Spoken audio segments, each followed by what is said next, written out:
komorbiditas BPD dan gangguan bipolar. Gimana Pak? Gimana kabarnya teman-teman kali ini? Kalau aku jujur banget nih ya, deg-degan banget dan senang banget karena aku berterima kasih banget sama kalian yang sudah meluangkan waktunya untuk gabung meramaikan acara kita kali ini. Oke. Yang pertama yang kami hormati Dr. Zulfa Oktanida Syarif, SPKJ, selaku narasumber pada webinar kali ini. Perkenalkan, saya Azeh, selaku host dalam acara Waduk ini yang akan menemani teman-teman sekalian hingga akhir acara. Oke, gangguan kepribadian ambang atau biasa disebut dengan borderline personality disorder adalah dan gangguan bipolar adalah dua kondisi kesehatan mental yang seringkali didiagnosis bersamaan. Kedua kondisi ini memiliki gejala yang serupa, seperti perubahan suasana hati yang drastis, impulsivitas, dan penyintas dengan kedua kondisi ini seringkali mengalami kesulitan untuk mengelola emosi dan hubungan intrapersonal. Ketika seseorang mengalami kedua kondisi ini secara bersamaan, maka itu disebut dengan komorbiditas antara BPD dan gangguan bipolar. Kondisi ini seringkali sulit untuk didiagnosis dan dirawat karena gejala-gejalanya yang hampir tumpang tindih dan kompleks. Baiklah, tanpa berlama-lama lagi, selanjutnya saya serahkan kepada Kak Tia selaku moderator yang akan meneruskan keberlangsungan acara pada sore hari ini. Terima kasih. Halo semuanya, kenalin. Halo Kak Tia. Hai. Aku akan menemani kalian selama Waduk #1. Oke, silakan operator. Saya mau kenalin dulu apa itu KBPDI. Nah, hari ini kita ada webinar edukasi #1 atau bisa kita bilang Waduk #1 dengan judul mengenal komorbiditas BPD dan gangguan bipolar. Dengan narasumber Dr. Vivi, lalu hostnya Aza yang tadi membuka acara kita, dan moderator saya sendiri, Atika Desiarsari, tapi bisa dipanggil Tia aja. Oke.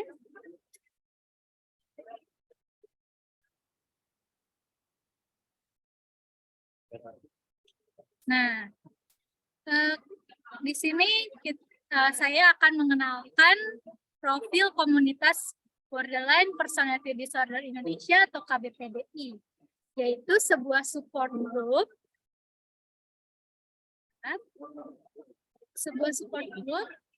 untuk memberikan dukungan sosial kepada penyintas gangguan kepribadian ambang. Turut bertujuan dalam edukasi mengenai kesehatan mental melalui konten di media sosial. Begitupun dengan webinar acara hari ini, itu dalam bentuk edukasi. Ya. Nah, foundernya adalah Kak Regi Pranoto. Lalu ada ketuanya gitu ya, di periode sebelumnya yang pertama kali KBPDI didirikan itu oleh Kak Regi Pranoto. Lalu selanjutnya oleh Kak Novi David atau Kanodaf gitu ya, itu dari Februari 2022 sampai November 2022 dan mengundurkan diri karena alasan kesehatan. Dan sekarang ketua KBPDI kita adalah Kak Kara, dan kita berdiri ini dari sejak 21 Juni 2013.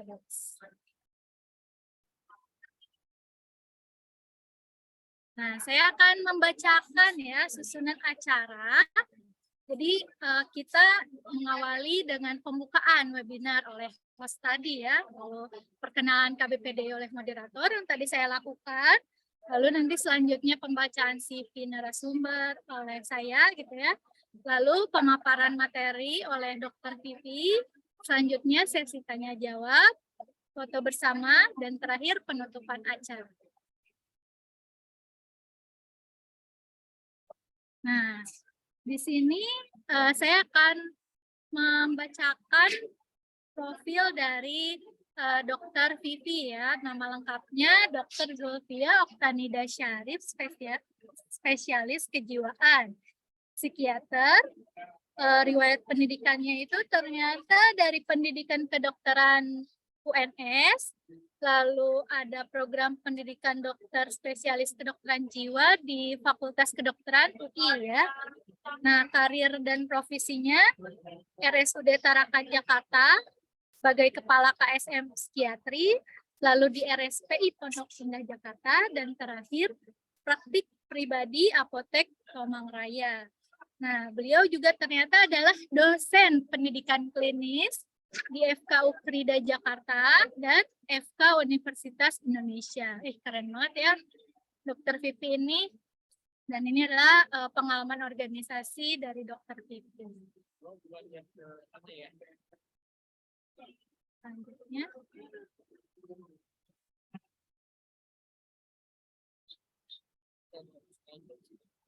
Oke, tanpa berlama-lama, saya persilahkan Dokter Vivi untuk memaparkan materi. Terima kasih Tia untuk perkenalannya. Udah memperkenalkan. Baik, saya mau menyapa dulu semuanya. Assalamualaikum warahmatullahi wabarakatuh. Selamat sore buat semua rekan-rekan yang hadir di sini ya. Saya mau apresiasi dulu nih buat KBPDI. Boleh tepuk tangan dulu nggak buat KBPDI? Udah bikin event ini keren banget menurut saya. Jadi yang pertama nih ya, waduk #1 gitu ya. Jadi mudah-mudahan akan banyak hashtag berikutnya untuk topik-topik yang edukatif buat teman-teman dan masyarakat semuanya ya. Baik, saya akan langsung memaparkan materi. Saya izin untuk share slide. Ya. Baik, saya dikasih waktu berapa lama, Tia? 1 jam ya? Nanti kalau kekurangan atau kelebihan tolong di-info aja ya. Siap dok, 1 jam. 1 jam ya, oke. Teman-teman bosan nggak nih ya 1 jam ya? Ini ada 38 orang di sini ya. Kalau bosan bilang aja, nanti kita percepat supaya banyakkan diskusi tanya jawab gitu ya. Siapa tahu udah dok, jangan lama-lama pengen tanya jawab ya boleh ya. Kasih tahu aja. Oke, baik. Kita hari ini mau bahas tentang komorbiditas antara BPD, borderline personality disorder, dan juga bipolar ya. Jadi mungkin rekan-rekan yang mengikuti di sini sudah terinformasi tentang BPD, sudah terinformasi tentang bipolar, atau ada yang masih baru cari tahu, baru belajar, atau baru baca-baca, atau justru mengalami orang penyintas misalnya ya. Nanti coba kita sama-sama belajar lagi, sama-sama sharing, dan mungkin dari apa yang saya paparkan ada beberapa hal yang bisa digunakan untuk praktek sehari-hari ya. Presentasi saya nggak akan terlalu katakanlah detail gitu ya, detail dalam narasinya, tapi saya pengen lebih banyak bercerita, menjelaskan ya dibandingkan menuliskan di slide-nya gitu ya. Ini sebentar ya. Sepertinya, oke, saya share screen yang berbeda. Ya. Oke, jadi kita akan bahas tentang BPD, kita bahas bipolar, bahas komorbiditasnya, dan mungkin nanti saya akan spend waktu lebih panjang untuk strateginya ya, bagaimana cara penanganannya. Oke. Kita bahas dulu tentang BPD, mungkin ini singkat aja untuk reminding ya, mengenai borderline personality disorder. Kalau bahasa Indonesianya itu gangguan kepribadian ambang. Jadi mungkin teman-teman taunya bahasa kerennya gitu ya, borderline atau BPD, BPD. Tapi kalau baca buku-buku yang dengan bahasa Indonesia yang baku, jangan bingung kalau ketemunya adalah gangguan kepribadian ambang. Ya. Jadi BPD ini adalah suatu gangguan kepribadian. Apakah termasuk gangguan mental? Iya, ada di dalam diagnosis gangguan mental. Gangguan mentalnya apa? Ya gangguan kepribadian. Karena di gangguan mental itu ada macam-macam ya. Ada gangguan mood misalnya, gangguan mood itu gangguan perasaan. Itu depresi, bipolar, itu di gangguan mood. Kemudian ada juga gangguan dalam proses berpikir. Itu yang masuk ke dalam gangguan proses berpikir, skizofrenia. Nah, kalau BPD masuknya di gangguan kepribadian. Apalagi nih gangguan kepribadian yang katakanlah sering kedengeran. Mungkin akhir-akhir ini sering dengar juga istilah NPD, Narcissistic Personality Disorder. Nah, itu satu kelompok ibaratnya gitu ya, satu kelompok gangguan kepribadian.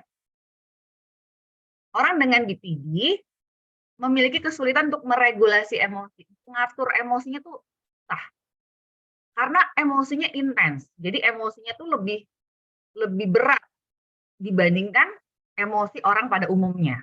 Ibaratnya kalau orang pada umumnya sedih itu levelnya di 2 atau 3, misalnya sedih putus pacar gitu ya, di level 2 atau 3, tapi orang dengan BPD sedihnya tuh bisa level 8, level 9 gitu.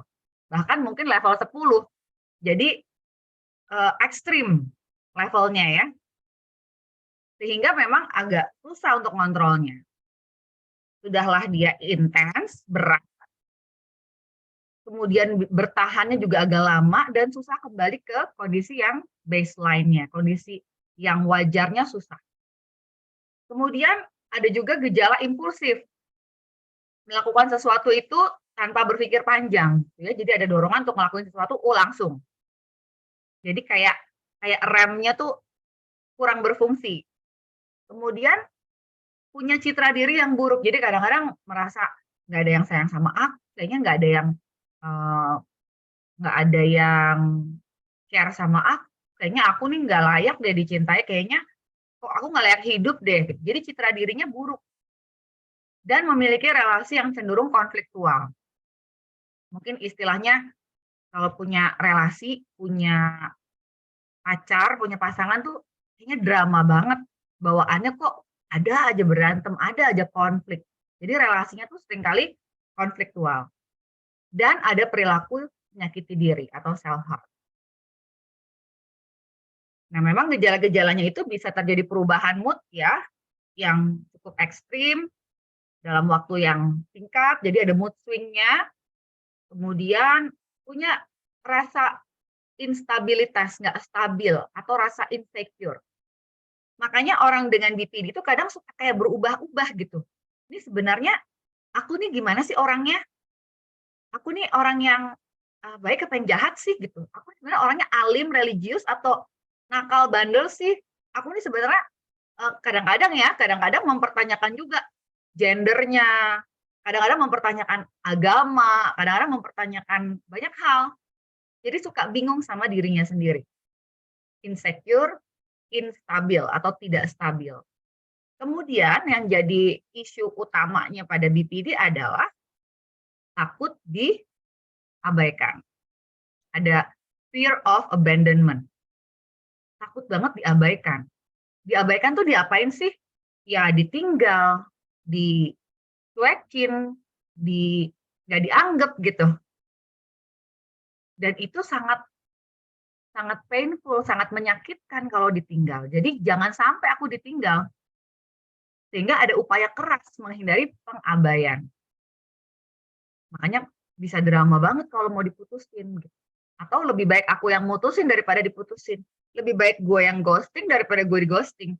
Jadi nggak bisa menghadapi pengabaian itu sangat menyakitkan. Gitu. Ya. Dan kadang-kadang bisa jadi pengabaian itu hanya dalam imajinasi, cuma dalam pikirannya. Kok teman-teman pergi nggak ngajak aku ya? Wah, semuanya pada pergi meninggalin aku, berarti nggak diajak gitu, nggak diikut sertakan lagi. Dan itu bisa ngebayanginnya seakan-akan mereka tuh semua pergi, aku ditinggal sendiri. Padahal mungkin cuma pergi ke kantin, nggak ngajak-ngajak gitu misalnya. Jadi pengabaian itu bisa sangat-sangat intens ya rasa nggak nyamannya gitu. Kalau orang lain merasa itu sederhana, buat orang BPD itu big deal, masalah besar. Makanya orang lain suka menganggap kayak lebay banget ya, kayak berlebihan respon. Tapi memang ini isi utamanya. Relasi personalnya tidak stabil, jadi berubah-ubah ya. Jadi kayak bisa jadi gini, aku cinta banget sama kamu, tapi aku juga benci gitu. Jadi kayak bingung sebenarnya perasaannya apa gitu. Aku cinta banget sama kamu, tapi aku mau putus. Jadi suka kayak membingungkan ini antara suka banget atau bisa juga benci banget. Jadi bisa berubah-ubah dan orang dengan BPD sendiri pun bingung ya. Pasangannya juga bingung, pacarnya juga bingung, temennya juga pada bingung gitu.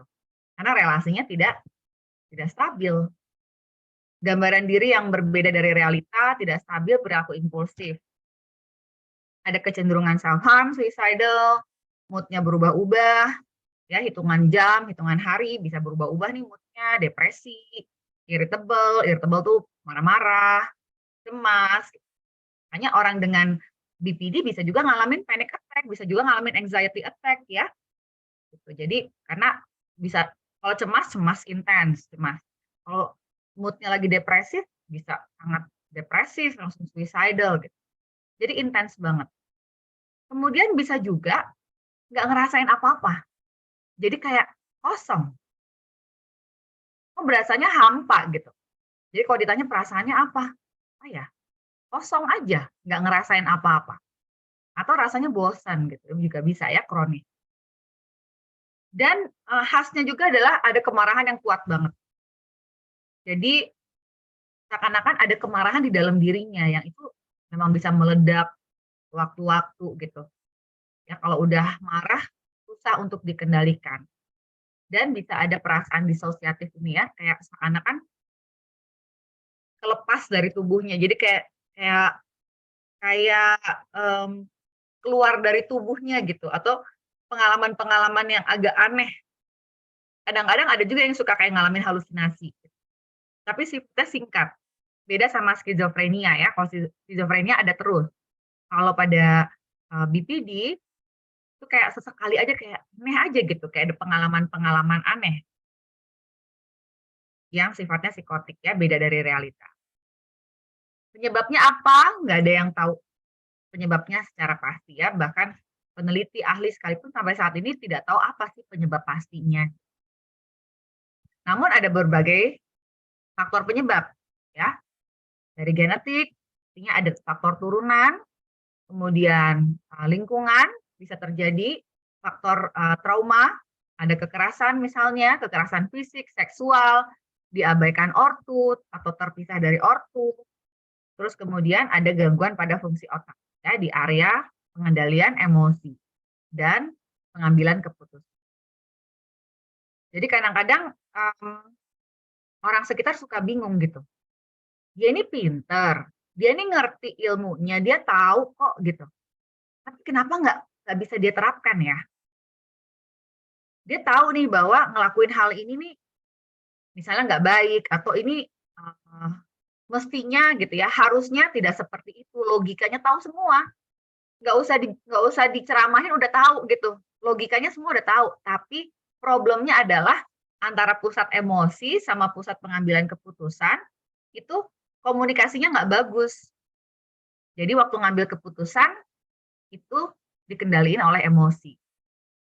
Gitu. Makanya kadang-kadang orang sekitar suka bingung ya, padahal dia anaknya pintar loh dok, ya bukan masalah kecerdasan memang. Bahkan bisa jadi pada pintar-pintar gitu, memang kecerdasannya bagus. Yang jadi problem adalah penerapannya ya, pengendalian emosi. Oke, next kita mau lihat bipolar ya. Orang suka ketukar borderline sama bipolar. Bipolar apa borderline? Kita lihat. Kalau bipolar ini sebenarnya suatu gangguan mood atau suasana perasaan ya. Jadi perasaan kita itu kan bervariasi. Tapi ada tuh dalam kurun waktu katakanlah seminggu terakhir kurang lebih perasaannya apa. Nah itu biasanya ada ya, kita perasaannya apa sih gitu. Dan pada orang dengan bipolar, suasana perasaannya ini bisa berubah secara dramatis. Dan yang berubah nggak hanya mood-nya, energinya juga bisa berubah. Kemampuan berpikirnya juga berubah. Dan yang khas pada bipolar, ada episodenya. Ada episode ketika moodnya tuh lagi high, lagi naik tinggi, namanya mania. Ada juga periode di mana moodnya lagi drop banget, namanya depresi. Nah, tiap orang keparahan gejalanya bisa bervariasi. Jadi nggak bisa sama ya. Depresinya saya sama depresi teman saya kok beda dok? Ya memang beda. Saya kalau mania kok begini kok dia beda lagi mania. Ya memang seperti itu. Nggak ada yang persis sama. Ya, walaupun diagnosisnya sama. Nah, orang dengan bipolar, ada periode di kehidupan dia di mana dia ngalamin tadi episodenya mania. Banget. Euforia, happy banget, sangat percaya diri, idenya banyak, energinya banyak, aku nggak perlu tidur, pokoknya banyak, aduh aku mau ngerjain ini itu. Terus dia bisa boros, bisa ngabisin duitnya karena merasa kaya gitu. Pokoknya kaya, powerful, paling cantik, paling keren, paling oke banget. Percaya dirinya, wah, selangit gitu ya, tinggi banget. Pada waktu mania. Ketika ngalamin depresi, kebalikannya. Justru sangat tidak percaya diri.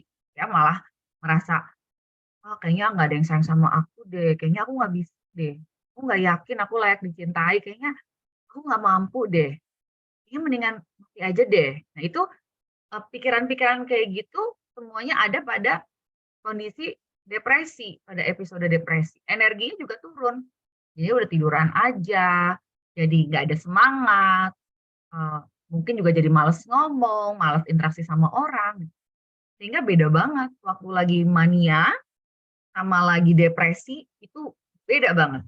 Makanya orang suka berpikir, oh bipolar itu kepribadian ganda ya dok, beda gitu. Padahal bukan kepribadian ganda. Borderline juga suka disangka kepribadian ganda gitu. Karena oh dia sayang banget, sweet banget, tapi giliran aku lupa ngabarin aja dia langsung marah-marah, ngamuk-ngamuk, mukul-mukul, jahat banget sama aku dok. Pacarku gitu ya.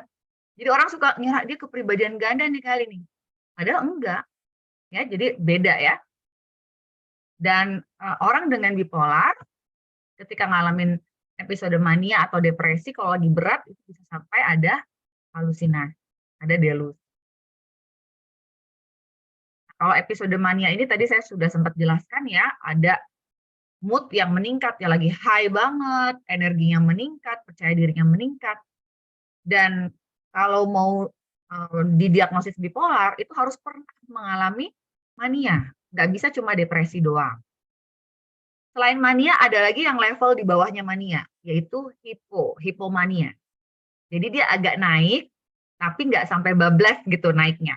Hipomania ini, gejala-gejalanya juga dia jadi lebih percaya diri, berenergi, banyak ide. Bedanya adalah dia masih bisa berfungsi dengan baik. Makanya kadang-kadang orang dengan bipolar ngerasa, kalau lagi hipomania tuh kayak enak deh, PD-nya tinggi, dia mau ngapain aja bisa. Tapi kalau mania udah terlalu ketinggian ya, ibaratnya dia nggak bisa kendaliin, malah berbahaya. Orang dengan mania itu kadang-kadang duitnya bisa habis, dimanfaatin orang juga, ibaratnya dia dimanfaatin orang karena dia lagi merasa kaya, merasa hebat, semua akan dia kasih gitu. Kalau mania dia nggak bisa kontrol. Tapi kalau hipomania dia masih bisa berfungsi dengan baik. Cuma bedanya energinya, mood-nya agak lebih tinggi dari orang pada umumnya. Jadi mungkin teman-temannya akan ngeliat, kok dia ceria banget sih sekarang gitu, kok beda banget. Lebih friendly, hai gitu ya, nyapa sana sini. Pakai bajunya juga mungkin lebih cerah-cerah, lebih menarik perhatian gitu. Itu ketika mood-nya lagi up ya. Namun pada episode mania ini nggak hanya yang euforia atau happy-happy, banyak ketawa, banyak nyanyi. Tapi bisa juga yang irritable. Irritable tuh ya marah-marah. Bisa juga ya. Saking mood-nya juga di atas batas wajar gitu. Nah, kalau depresi mungkin teman-teman sudah terinformasi juga gejala-gejalanya ya. Suasana perasaannya murung, tidak semangat, kemudian untuk bergerak aja kayaknya energinya minim, jadi bawaannya mau di tempat tidur aja. Nggak mandi deh, kalau perlu nggak usah mandi, nggak usah keluar kamar, mau makan juga tuh perlu nggak sih makan gitu, kadang-kadang seperti itu, ya. Dan bisa, banyak pikiran-pikiran, orang yang nggak beruntung, gagal, bersalah, orang yang tidak layak, bahkan sampai ada pikiran suicide. Nah, kalau pada bipolar, depresinya lebih susah diatasi dibandingkan depresi pada, kondisi yang lain ya, atau depresi biasa. Penyebabnya lagi-lagi kita tidak tahu dengan pasti, namun ada berbagai faktor, genetik ini sangat berperan kalau bipolar, faktor, pengelolaan stres itu sangat berpengaruh. Biasanya kalau ada stresor bisa muncul episodenya ya, depresi atau mania. Dan ada perubahan pada struktur dan fungsi otak. Sekarang kita bicara tentang komorbiditas. Komorbiditas itu berarti ada 2 penyakit pada seseorang, gitu. Ada 2 kondisi yang terjadi di dalam diri satu orang. Kalau BPD, tadi gangguan kepribadian, bipolar gangguan mood. Bisa nggak satu orang itu dua-duanya? Dia bipolar juga, tapi dia juga BPD? Bisa. Kalau istilah, awamnya disebutnya border polar gitu. Tapi ini bukan istilah klinis ya, bukan istilah kedokteran. Gitu. Jadi orang yang borderline juga tapi dia juga bipolar gitu. Jadi disebutnya border polar. Memang BPD sama bipolar tuh ada mirip-miripnya. Kadang-kadang suka ketukar-tukar. Kadang-kadang bisa jadi diagnosisnya nggak tepat. Mungkin nggak psikolog atau psikiater diagnosisnya kurang tepat, Dok? Mungkin aja. Kenapa bisa nggak tepat? Mungkin waktu pemeriksaan ada hal-hal yang belum ditanyakan gitu ya sama psikolog atau psikiater. Dan mungkin juga si pasiennya misalnya juga tidak menceritakan bagian itu. Sehingga miss gitu ya dalam penilaian atau pengamat. Atau bisa juga memang belum muncul gejalanya. Jadi waktu ketemu sama psikiater atau psikolognya, oh ini gejala-gejalanya gejala-gejala pada bipolar misalnya. Terus seiring berjalannya waktu, semakin psikolog dan psikiater bisa mengamati, lebih mengenali si pasiennya juga lebih terbuka, lebih banyak bisa menceritakan apa yang dia rasakan dan dialami, akhirnya baru ketemu nih ada borderline-nya gitu misalnya ya. Jadi mungkin aja diagnosis itu berbeda. Gejala yang paling sering tumpang tindih adalah mood, ketidakstabilan mood, ya, mood swing-nya. Cuma bedanya kalau pada bipolar, kalau lagi depresi ya depresi, nanti ada periode waktu muncul mood yang berbeda, yang tadi hipomania atau mania. Tapi kalau pada borderline, mood swing-nya bisa hitungan jam gitu ya. Pagi depresif gitu mood-nya, sore cemas gitu, malam bisa mungkin mood-nya happy gitu. Jadi memang bisa berubah dalam hitungan jam atau hitungan hari. Kalau bipolar sebenarnya lebih panjang. Kalau depresi mungkin dia 2 minggu lebih gitu, bisa sebulan atau berbulan-bulan depresi terus. Terus nanti ada periode waktu minggu atau 2 minggu mania gitu misalnya. Ya, jadi perubahannya sebetulnya nggak secepat si borderline. Nah, ini kaitannya erat sebetulnya ya, BPD dan bipolar. Di sini dikatakan 20% orang dengan bipolar tipe 2 itu berarti dia nggak pernah mania, dia nggak pernah sampai ekstrim episode manik. Itu 20% ternyata punya BPD juga, punya borderline. 10% orang dengan bipolar tipe 1, artinya bipolar yang pernah ngalamin episode mania, ternyata dia borderline juga. Jadi komorbid dua-duanya. Kalau ada pada satu orang, ada dua-duanya, gimana nih Dok dampaknya? Memang perjalanan penyakitnya bisa dibilang mungkin katakanlah lebih buruk atau kurang sebaik yang cuma satu doang gitu. Artinya BPD juga suatu kondisi yang jangka panjang, bipolar juga kondisi jangka panjang. Ketika pada satu orang ada dua-duanya, tentunya memang perjalanan penyakitnya bisa dibilang kayak kayak lebih berat ya, lebih buruk gitu, kan yang sendiri-sendiri.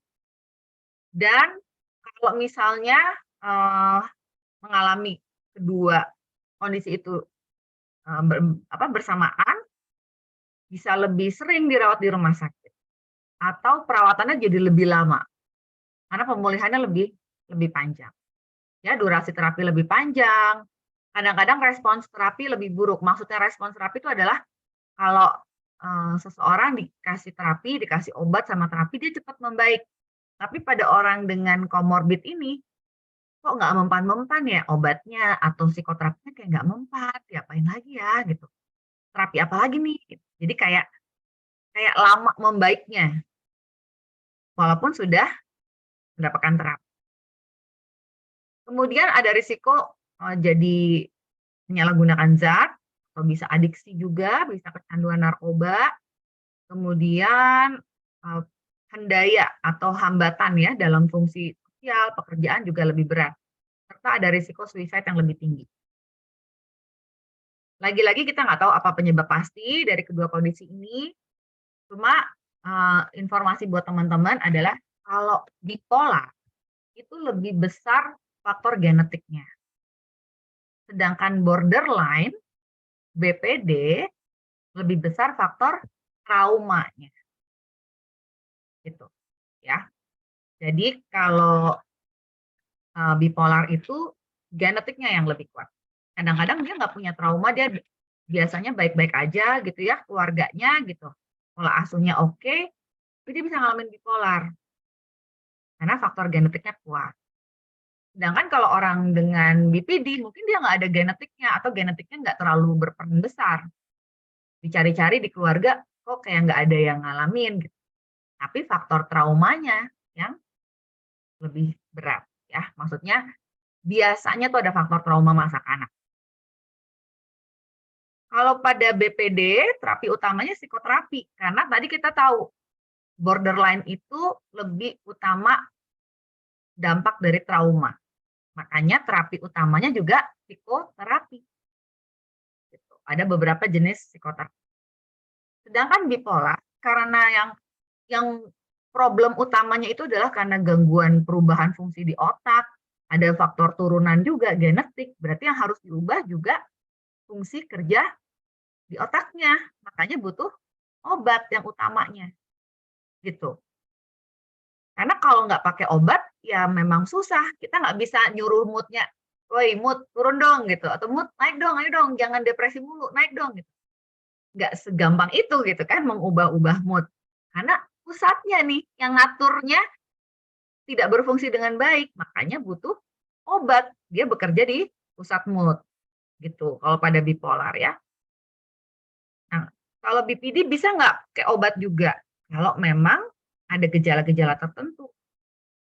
Misalnya karena perubahan mood yang sangat drastis, atau karena ada suicidality, atau karena emosi yang sangat berlebihan, mungkin dokter perlu ngasih misalnya obat penstabil mood, atau ngasih obat antidepresan, atau anti cemas, atau obat tidur, kayak gitu. Jadi sesuai dengan gejalanya.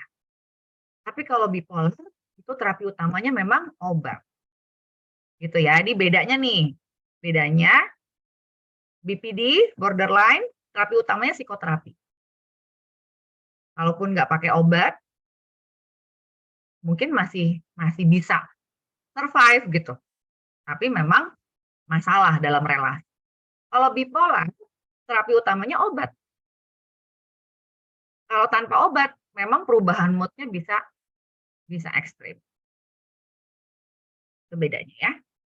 Nah, hospitalisasi atau rawat inap biasanya diperlukan baik untuk BPD atau bipolar ketika mereka lagi dalam kondisi yang suicidal biasanya ya. Suicidal perlu dirawat.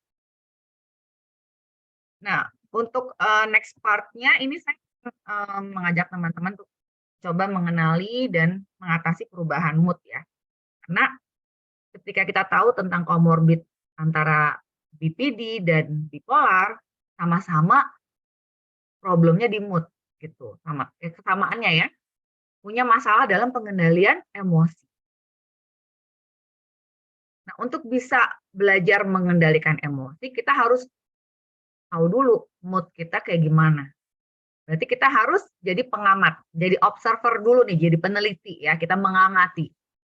Karena kalau nggak diamati dengan jelas, kita nggak tahu apakah benar nih perubahan mood kita se ekstrim itu gitu. Hanya kita perlu amati. Ya, jadi kita menjadi peneliti dulu nih awalnya. Kita harus punya data, ambil data. Kita mau mengamati dan mencatat perubahan mood. Mungkin kita perlu bikin mood tracker. Biasanya teman-teman tuh lebih kreatif ya. Kadang-kadang pasien saya juga kreatif-kreatif ya, bikin mood trackernya bisa pakai tabel-tabel begini, mau diwarnain kek, atau pakai scoring, pakai angka, atau pakai emoticon gitu, emoji, macam-macam ya. Silakan, atau cuma ditulis aja juga boleh gitu. Perasaannya apa sih? Kayak gini nih, kita bisa lihat perasaan happy ya. Happy, bahagia aja bisa macam-macam. Bisa tenang, bisa ceria, bisa pede, bisa merasa cukup, merasa senang. Jadi silakan gambarkan perasaan teman-teman semuanya nih gitu. Perasaannya hari ini apa gitu ya. Coba kira-kira teman-teman coba deskripsikan dalam satu kata perasaanmu hari ini. Coba tulis di chat. Apa perasaanmu hari ini? Deskripsikan dalam satu kata. Kadang-kadang kita bingung loh perasaannya apa. Soalnya orang Indonesia kalau ditanya, gimana perasaannya? Baik, gitu kan. Gimana kabarnya? Baik. Nah, sekarang saya minta teman-teman tulis di kolom chat, apa perasaanmu hari ini? Tapi deskripsikan apa adanya, gitu. Nah, kalau bingung apa namanya ya, nah berarti ini punya PR untuk belajar mengenali emosinya, perasaan. Ini perasaan macam-macam ya. Marah aja ada macam-macam nih. Marah tuh ya bisa kesel, bete, apalagi perasaan marah. Mungkin benci, frustrasi, ini ada perasaan jijik, ada merasa ingin melakukan kekerasan ya, violent gitu. Itu banyak banget ya. Perasaan cemburu, perasaan malu, bingung, bosan. Jadi perasaan tuh banyak banget, nggak cuma perasaannya sedih gitu, atau perasaan cemas, takut. Itu yang besar-besar ya, tapi mungkin yang lebih kecil-kecilnya banyak lagi ya. Itu macam-macam ya, teman-teman mengekspresikan perasaannya. Ada yang lempeng, ada yang numb, kumpul ya. Ada yang bersemangat, ada yang hopeless, overwhelmed, bingung, moody, uncomfortable, bosan, nervous, lelah. Ya, jadi ternyata bisa sangat bervariasi. Terima kasih yang sudah ikut menuliskan ya perasaannya di kolom chat. Nanti teman-teman saya minta belajar untuk mengenali perasaannya ya. Kalau perlu bikin mood tracker kayak gitu. Oke, ini juga contoh yang lainnya. Macam-macam ya, ada yang berkreasi dengan berbagai macam biar semangat juga nyatetnya gitu. Tapi silakan. Ada juga yang pakai aplikasi ya, di HP banyak ya, aplikasi-aplikasi tertentu. Dan bisa juga dibuat mingguan. Dok, mood saya berubah-ubah, pagi senang, tapi ntar siang lain lagi, malam lain lagi. Oke, kalau gitu bikin kayak begini. Ada tabelnya. Pagi apa, siang apa, malam apa gitu. Ya. Jadi kita belajar untuk mengenali mood kita. Karena kadang-kadang kita merasa gini, kayaknya mood aku jelek terus deh. Waktu udah diamatin, ternyata jeleknya cuma misalnya hari Kamis sama hari Jumat gitu. Hari Senin sampai Rabu, ternyata aku happy ya, ternyata aku baik-baik aja gitu. Cuma gara-gara ada 2 hari yang kemarin ini aku merasa, aduh jelek banget deh pokoknya. Kabarku sangat buruk gitu, bener-bener kacau deh gitu. Sebulan ini udah kacau, padahal mungkin cuma 2 hari yang mood-nya jelek misalnya. Karena kita sudah mengamati, kita jadi bisa melakukan refleksi diri, kita jadi bisa bercermin. Oh iya ya, sebenarnya lumayan juga ya, yang lain-lain oke nih mood-nya cuma 2 hari doang kok yang jelek nih. Jadi kalau punya data, kita akan lebih objektif, jadi lebih adil gitu menilai perasaan kita sendiri ya. Kita coba analisis kemungkinan faktor apa yang berkaitan dengan perubahan mood. Adakah situasi tertentu, ataukah misalnya mau PMS, atau lagi ujian, atau lagi apa nih yang menyebabkan perubahan mood kita. Kalau kita tahu situasi tertentu bikin mood kita jadi swing, mood kita jadi nggak enak, kita coba atasi dulu itu. Kita atasi permasalahan. Ya.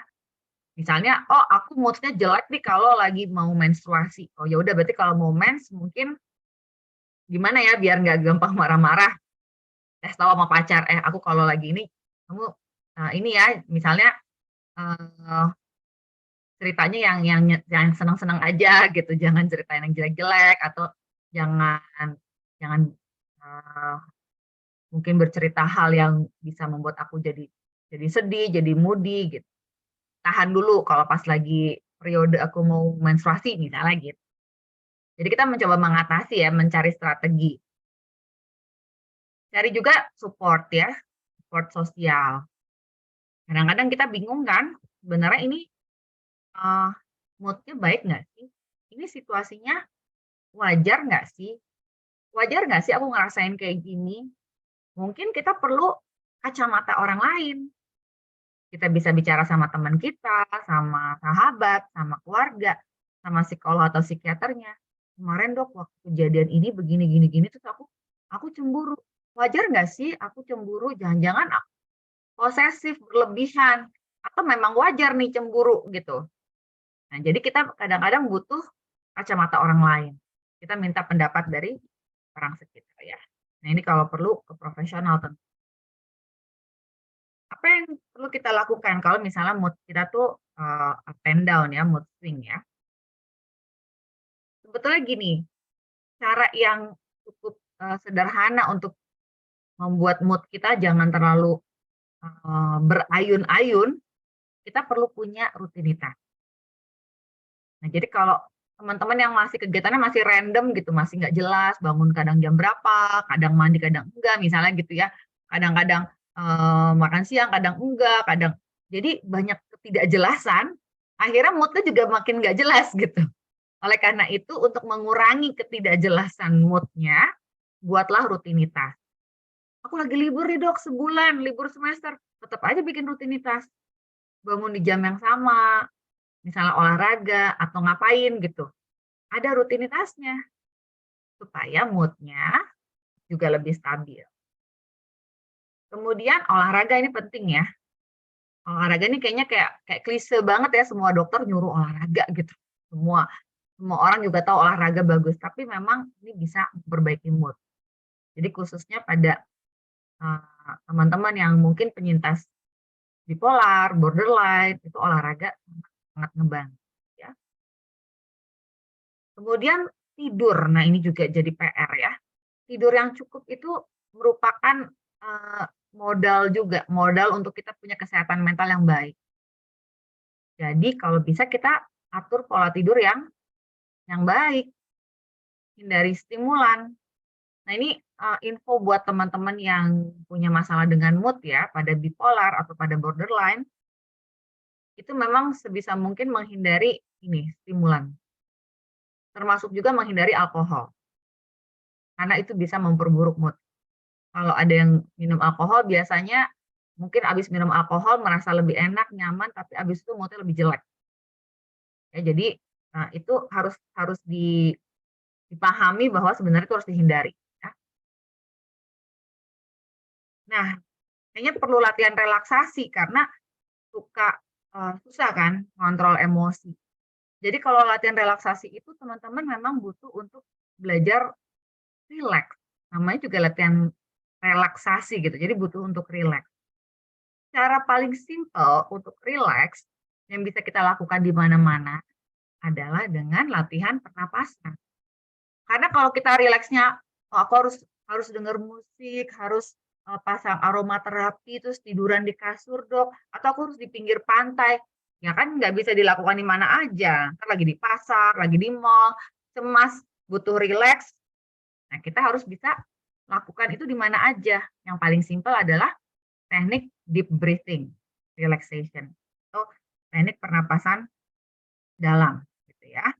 Oke, nanti kita lihat waktunya kalau memang memungkinkan kita bisa coba latihan, kalau enggak saya mau selesaiin dulu nih ya untuk paparannya. Kemudian belajar juga mengekspresikan perasaan, jangan suka mendem-mendem perasaan. Kalau merasa nggak nyaman cerita sama orang lain, mungkin teman-teman bisa bikin journaling ya, melakukan journaling, tulis di jurnal. Sosialisasi, berhubungan, connected sama orang lain, aktivitas yang menyenangkan itu juga diperlukan ya, mencoba hal baru sehingga ada excitement, ada kegembiraan gitu ketika kita melakukan hal yang baru. Ini ujung-ujungnya pasti ada saran konsul ke profesional ya apabila cara-cara yang dilakukan tidak terasa. Bagaimana kalau emosinya intens banget? Gimana kalau ada dorongan emosi yang sangat kuat gitu? Harus ngapain nih dok? Kita mau coba lihat. Jadi pada borderline, pada bipolar juga, kadang kita udah melakukan ya berbagai cara-cara tadi. Udah bikin mood tracker, udah rutinitas, udah olahraga, aku udah atur pola tidur. Tapi ada dok momennya aku mau ngamuk, mau marah, atau sedih banget gitu. Histeris, atau takut banget, cemas banget. Kadang-kadang muncul pikiran mau ngerusak, mau melukai diri sendiri, melukai orang lain. Aku harus gimana? Nah, kita harus belajar nih cara mengelola dorongan emosi atau urge. Jadi kalau lagi ada emosi yang sangat intens, ingin melakukan suatu perilaku negatif, mau suicide, mau self-harm, mau cutting, atau mau mukul orang, mau banting, mau apa, itu kita sebut lagi dalam kondisi krisis. Kondisinya krisis ya. Jadi kita mau belajar mengatasi krisis. Ini contoh-contohnya tadi ya. Membentak, mengumpat, berkata kasar, teriak, tantrum, histeris, bla bla bla. Ini adalah contoh-contoh perilaku yang negatif dengan adanya dorongan emosi. Jadi kalau menjalani proses terapi, salah satunya psikoterapi, ada namanya DBT, atau Dialectical Behavioral Therapy, ini diajarkan cara untuk mengatasi krisis. Ada crisis survival skill, keterampilan untuk survive dari krisis. Nah ini singkatannya resist namanya, R-nya ini reframe, ini mindfully engage in an activity, do something for someone else, intense sensations, carry it out, think neutral thoughts, take a break. Kita bahas. Jadi dari reframe ya. Reframe itu artinya kita, frame itu kan bingkai ya, kayak frame foto gitu, bingkai. Kerangka. Nah kita mau reframe, membuat kerangka ulang. Apanya yang dikerangka ulang? Yaitu perspektifnya, cara pandangnya. Contohnya gini, kamu punya pacarnya toksik, terus abusive gitu ya, suka ngomong kasar atau ada mukulnya misalnya. Terus dia mutusin kamu nih. Terus ada pikiran otomatis, ya ampun aku ditinggalin, aku nggak disayang nih, aku nggak layak dicintai. Gitu. Padahal ini pacar yang abusive loh, ini pacar yang toksik loh. Ya, kita mencoba untuk mengubah kerangka berpikirnya menjadi oke. Mungkin aku diselamatkan nih sebenarnya. Dengan dia mutusin aku diselamatkan dari hubungan yang toksik. Karena aku layak diperlakukan dengan baik. Jadi kita kayak mengubah cara memandang situasi. Sama-sama diputusin misalnya, tapi kalau yang sebelumnya kita ngelihatnya, wah aku nggak layak dicintai, aku nggak disayang, ya aku kehilangan orang yang, nah kita jadi pengen banget balik sama dia gitu. Padahal dia abusive misalnya.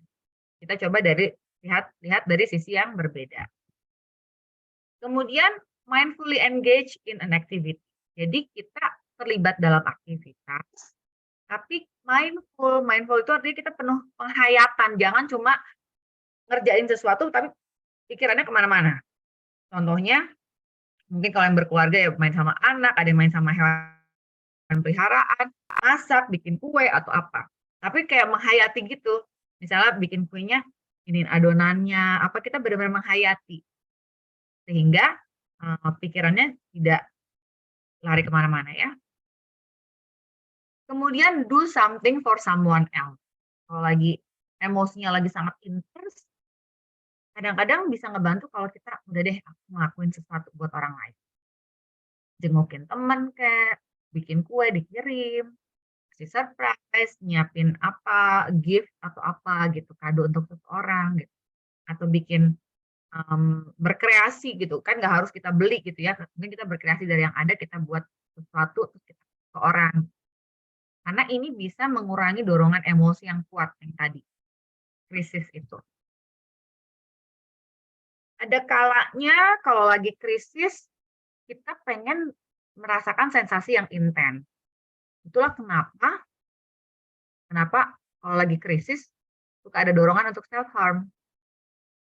Oleh karena itu, alih-alih kita melukai diri sendiri, kita mencoba cari sensasi yang intens. Contohnya apa? Misalnya kita genggam es batu. Itu kan juga sensasinya dingin, tapi intens, gitu kan? Atau kita mandi gitu, pakai air dingin, air panas, tapi ya tentunya jangan sampai terbakar ya kulitnya ya. Gitu. Ada orang juga bisa untuk mengalihkan sensasinya, dia pakai karet gelang tuh di tangan ya, yang dijepret-jepret gitu. Tapi ya jangan terlalu keras. Atau ada orang yang suka punya es batu atau buah dipotong-potong kecil ditaruh freezer gitu. Jadi kalau pas lagi emosinya intens, dia kunyah-kunyah itu. Atau dia pergi keluar rumah, jalan kaki gitu. Mungkin di aspal atau di tanah dingin atau panas. Jadi kan rasa tuh di telapak kaki. Itu akan mengalihkan. Ya, sensasi yang intens itu mengalihkan emosi yang intens. Atau ya udah berjemur gitu. Jangan lupa sunscreen biar nggak terbakar kulitnya gitu kan. Nah, jadi kadang-kadang kita butuh pengalihan. Sebelumnya mungkin cara yang diketahui cuma melukai diri. Tapi kita perlu belajar cara-cara yang lain yang lebih sehat. Yang tidak terlalu menyakiti diri ya. Strategi lain yang bisa dilakukan adalah kita shut it out. Kalau lagi emosi intens gitu, kita anggapnya kayak kita tutup gitu. Ketika ada situasi yang bikin kita marah banget, ada orang yang bikin kita emosi banget, kadang kita perlu meninggalkan situasi itu. Jadi jangan ada di situ terus, karena lagi intens ya, emosinya gitu. Tapi kalau kayaknya nggak bisa pergi dari situ, mungkin ini adalah orang tua misalnya, atau bos, atau orang yang kita nggak bisa langsung, udah pergi aja deh, kita masih harus di situ nih. Nah, bayangkan, cara visualisasi kayak kita tuh, masalah kita nih, kita masukin ke dalam satu box, kita tutup, kita ikat pakai tali, kita gembok, kita masukin ke lemari paling atas gitu. Jadi kita bayangin si masalah itu lagi kita masukin, kita kurung gitu di dalam kotak yang digembok dengan kuat, kita simpan di lemari paling jauh gitu. Tapi itu dalam bayangan kita. Supaya apa? Supaya kita merasa kita udah menjauh dari masalahnya. Ya. Tapi ini yang perlu diingat nih, yang clear ya, skill ini digunakan untuk meredakan dorongan emosi sementara.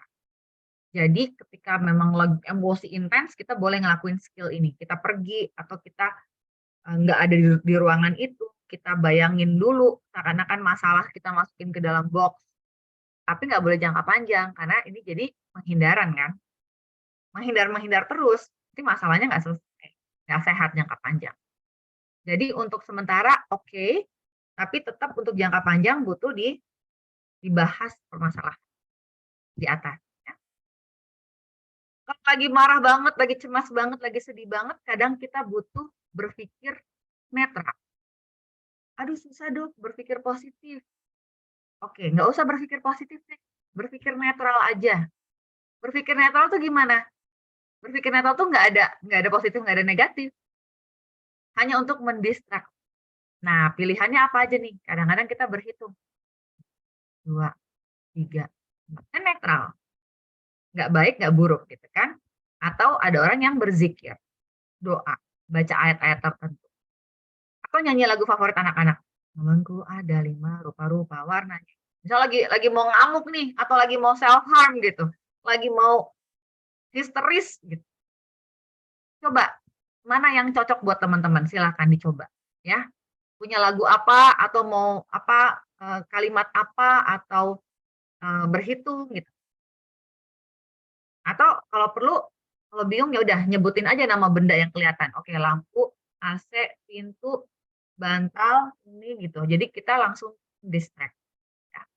Kalau bisa punya mantra, tanda kutip, ya kata-kata yang bikin kita tenang, boleh. Misalnya tenang, damai, sehat, misalnya kayak gitu.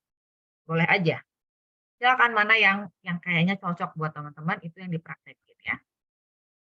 Take a break, kalau memang lagi intens banget emosinya mungkin butuh cuti dulu, butuh me time dulu, butuh pergi dulu, butuh refreshing dulu, silakan. Ya, dan tentunya kalau misalnya sudah terjadi berbagai gejala tadi, mood-nya juga intens, berlangsungnya lama ya, minimal 2 minggu gitu, itu sebaiknya udah konsul ya. Karena mungkin butuh penanganan profesional dan tentunya teman-teman perlu mengingat nggak boleh mendiagnosis diri sendiri. Jadi yang mendiagnosis itu adalah psikiater, psikolog klinis, dokter umum sebenarnya punya keterampilan mendiagnosis, tapi karena dokter umum itu eh, nggak fokus ke gangguan jiwa aja, sehingga mungkin aja diagnosisnya nggak tepat. Gitu. Tapi sebenarnya dokter umum belajar untuk mendiagnosis. Ya. Jadi yang bisa mendiagnosis itu adalah psikolog klinis, dokter, baik dokter umum atau dokter spesialisasi lain, tapi tentunya dokter jiwa atau psikiater yang memang mendalami yang berhak mendiagnosis. Ya. Jadi ingat sekali lagi, walaupun kayaknya cocok, walaupun kayaknya ada semua nih checklist nih yang aku lihat di internet, tapi nggak bisa teman-teman ngediagnosis sendiri karena tidak belajar untuk mendiagnosis. Ya, cuma belajar untuk membaca dari internet misalnya atau mendengar, ikut webinar, tapi diagnosis nggak boleh dari diri sendiri. Teman-teman hanya bisa menduga, mendeteksi, dok kayaknya saya punya gejala-gejala borderline. Dok sepertinya pacar saya bipolar. Dok kayaknya mama saya borderline. Jadi kita baru bisa mengira-ngira. Nggak boleh bilang, dok pacar saya fix borderline. Kamu tahu dari mana? Dari YouTube, dari internet. Oh, berarti itu self diagnosis kan gitu. Nggak boleh ya. Jadi harus ada kata-kata sepertinya, kayaknya, mungkin gitu ya. Ada kecenderungan.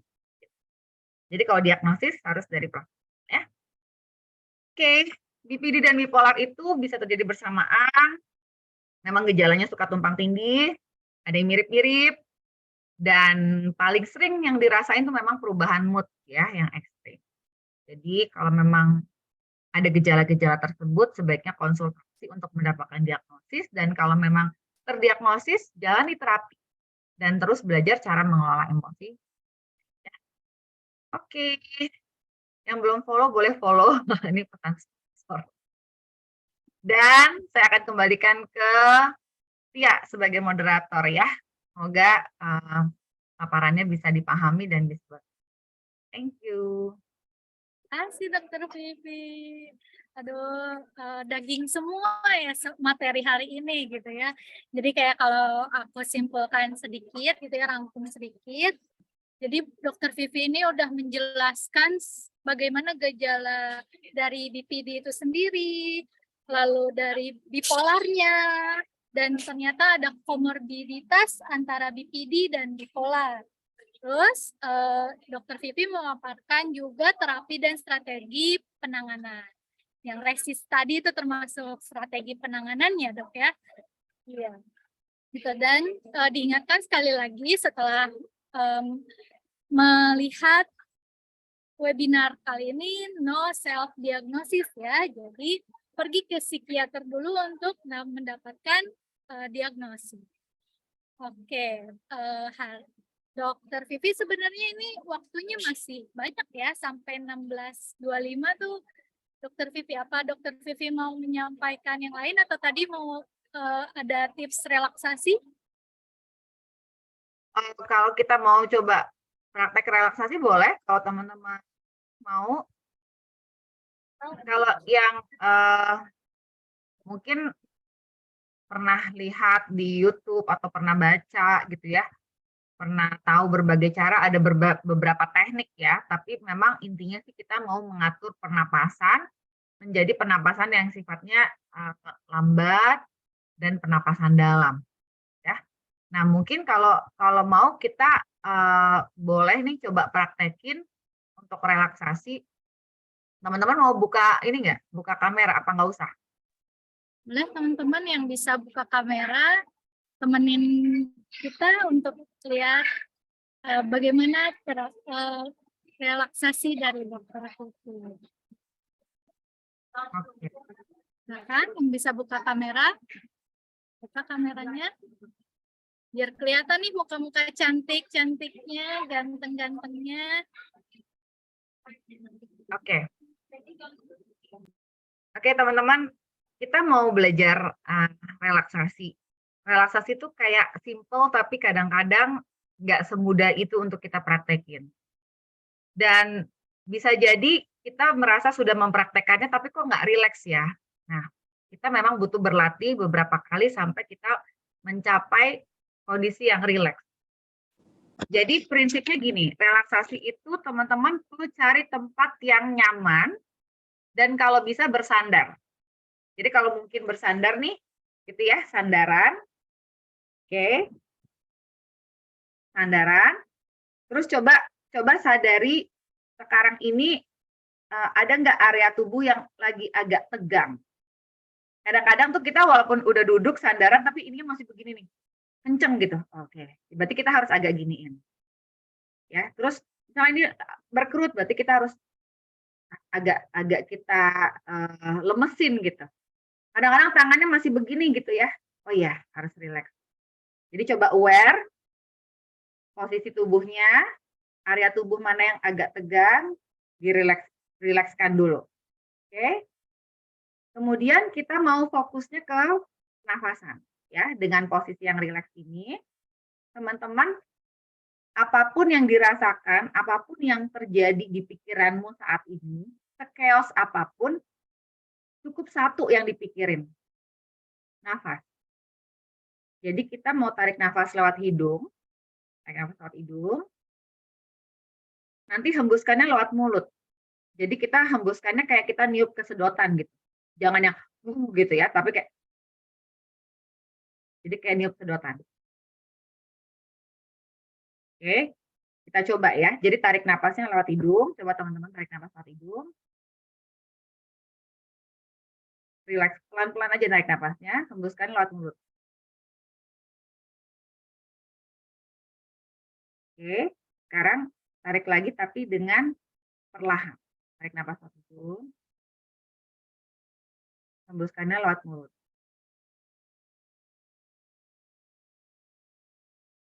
Teman-teman udah bisa lakukan dengan lambat, pelan. Sekarang kita mau lakukan itu beberapa kali. Jadi menjadi satu putaran gitu ya. Oke, kita coba ya. Tarik nafas. Hembuskan lewat mulut.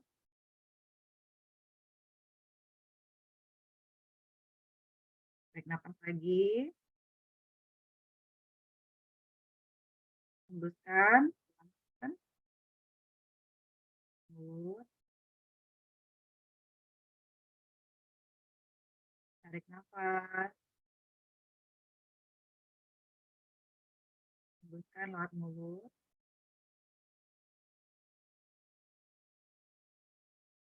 Tarik nafas. Hembuskan lewat mulut. Rasakan dirimu makin lama makin dekat. Mulut atau nafasnya. Hembuskan lewat mulut. Rasakan seluruh tubuh dengan mengatur nafas yang lambat jadi lebih rileks, otot-ototnya lebih rileks, mungkin suaranya jadi lebih pelan, napasnya mungkin jadi makin lama makin lambat.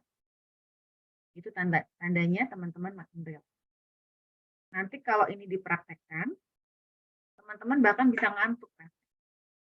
Itu tandanya benar-benar rileks. Ya, biasanya kalau kita terapin ini, mungkin kita terapinnya bareng-bareng satu ruangan tuh kita kadang ada yang sampai ngorok gitu karena udah rileks banget sampai ketiduran. Padahal mungkin cuma 5 menit tuh kita latihan.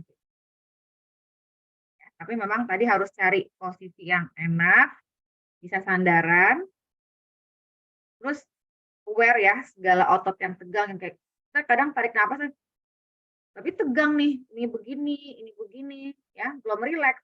Makanya belum berhasil gitu. Lemesin semuanya, lemesin. Kalau perlu tangannya jatuh gitu. Jadi jangan tegang tapi tangannya kayak ngeplek gitu. Tangannya kayak ngeplek di samping badan kita gitu, saking rileks.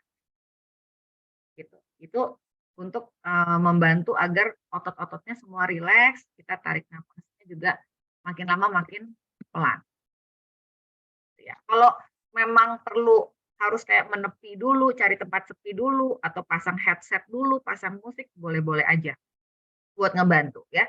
Kadang-kadang ngebantu juga kita sambil merem. Jadi kita mengurangi stimulus, mengurangi lihat atau dengar macam-macam. Kita relaksasi dulu. Tapi kalau susah, maksudnya di tengah keramaian, ya udah sebisanya aja. Tapi itu akan bisa sangat ngebantu ketika lagi ada krisis tadi ya, lagi krisis, lagi ada intens emosi. Kalaupun udah dilakukan, dok nggak bisa, coba terus deh. Karena memang nggak sekali bisa untuk rileks, karena tubuhnya udah terbiasa tegang karena emosi yang intens. Jadi kita perlu berlatih rileks agar tubuhnya punya memori rileks. Selama ini memori yang ada adalah memori marah, memori yang intens, sedih gitu, cemas. Tapi kita mau bikin juga memori yang rileks tuh kayak gini loh. Gitu ya. Oke, teman-teman boleh tulis di kolom chat ya. Tadi kalau ada yang udah coba praktekin, walaupun ini singkat ya, mungkin nggak sampai benar-benar rileks banget. Kira-kira apa yang dirasain dengan mencoba tadi, mencoba relaks? Apa yang dirasain atau pernah mencoba melakukan seperti apa dan apa yang dirasain? Napas saya jadi manual. Maksudnya gimana nih manual nih, Nadia? Adia. Ini ada yang bilang, Hani, kalau melakukan relaksasi yang dokter ajarkan, kenapa kepala saya malah seperti kelayangan ya, dok? Kelayangannya berarti kayak kelayangan tuh kayak pusing gitu ya, kayak berputar gitu kah? Kayak mau jatuh? Biasanya gini, kadang-kadang saat kita punya satu kondisi emosi tertentu, tubuh kita tuh bisa punya simptom ya, kita bisa kayak sesek, bisa kayak gemeteran, kayak kelayangan, kayak mau muntah. Dan saat itu terjadi, teman-teman tuh fokusnya napas aja. Jadi biarkan aja, ibaratnya gini, biarin aja nih semua serba chaos, serba nggak enak. Aku cuma mau mikirin ini udara masuk hidung, keluar lewat mulut. Masuk lewat hidung, keluar lewat mulut. Itu aja. Supaya apa? Supaya nanti otaknya fokusnya ke si pernapasan, dan akhirnya area-area otak yang lain yang terlalu sensitif terhadap nyeri, terhadap gejala-gejala fisik, dia juga akan berkurang sensitivitas. Gitu.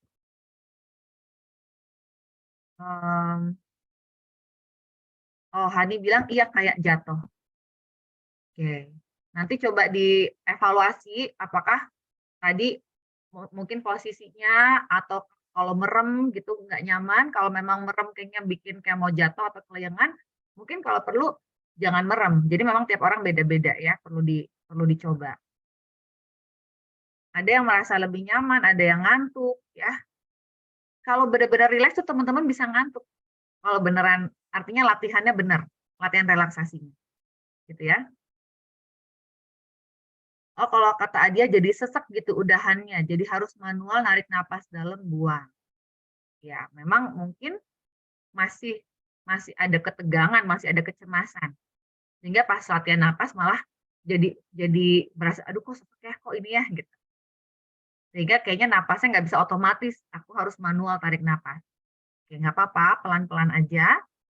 Ya, nanti kalau memang latihan pernapasan relaksasinya itu sudah tepat, akan justru lebih nyaman, lebih rileks. Gitu. Nanti latihan lagi ya. Tadi Bella bilang awalnya berhasil tapi pas 2 kali gagal ke distract. Iya, nggak apa-apa. Ini lagi. Nanti kalau misalnya kayak gitu kita pasti bakal ada distraction memang. Akan ada tuh, ada aja gitu kedengeran apa, kepikiran apa gitu. Makanya latihan teman-teman pokoknya ibaratnya gini, mau di luar perang atau kacau balau kayak terserah gitu.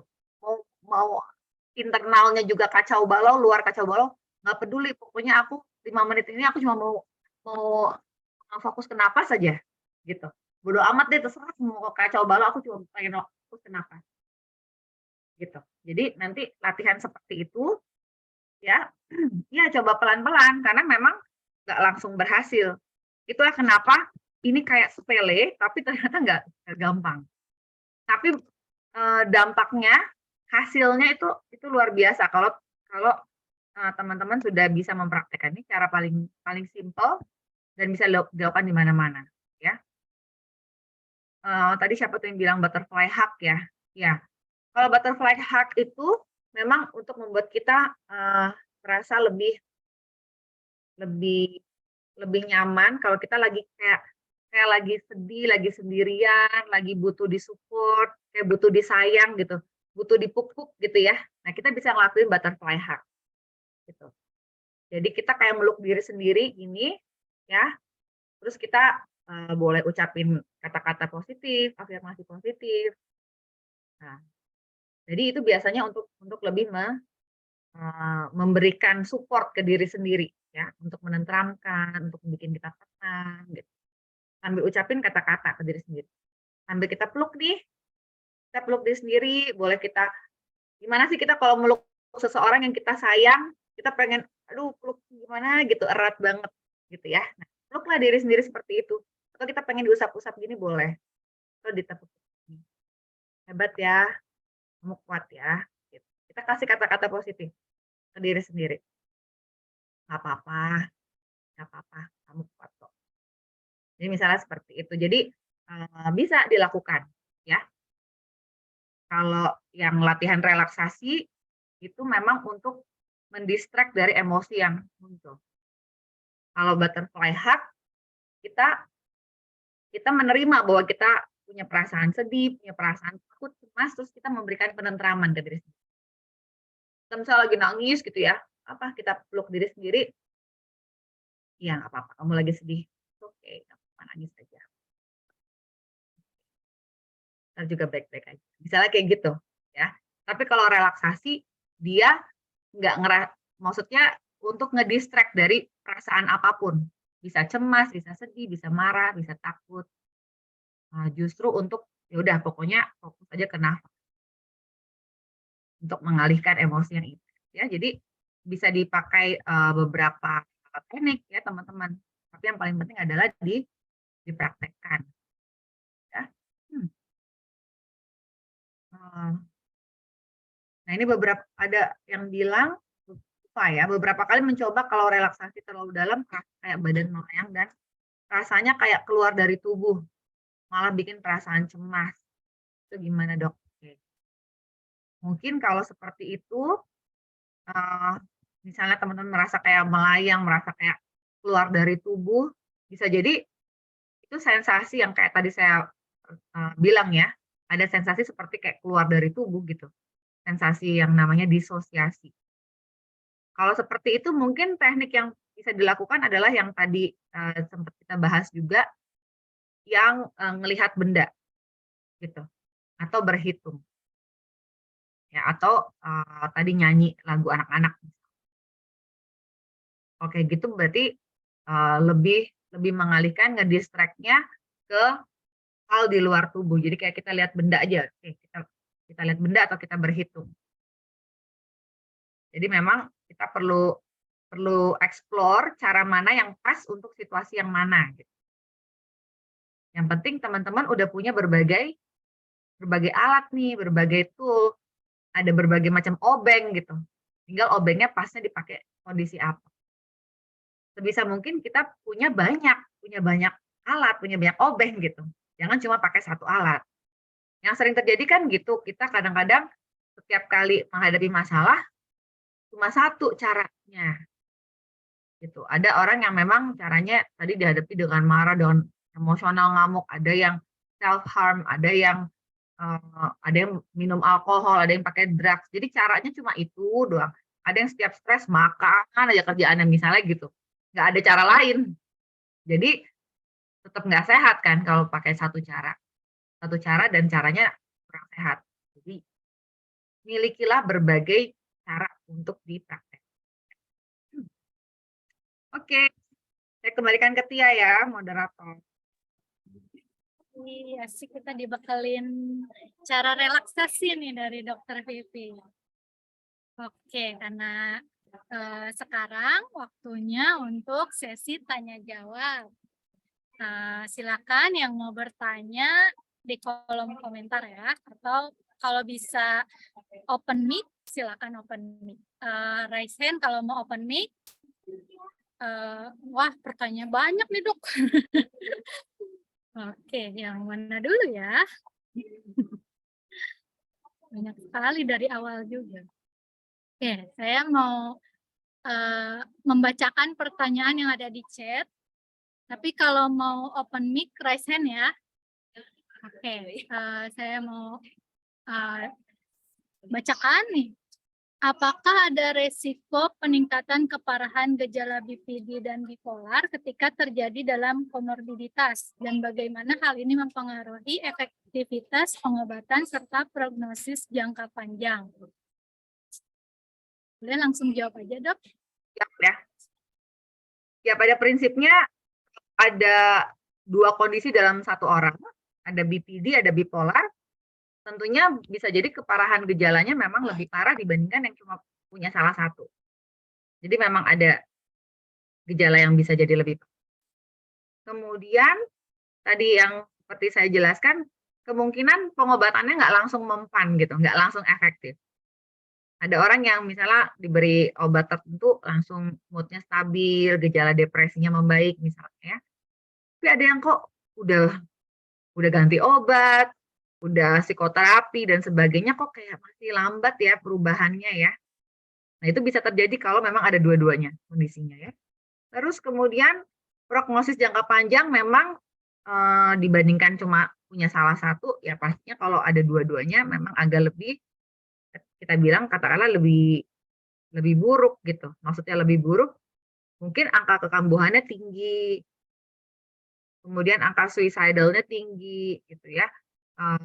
Risiko untuk terganggu kehidupan sosial, pekerjaan dan sebagainya juga lebih tinggi gitu kalau ada dua-dua.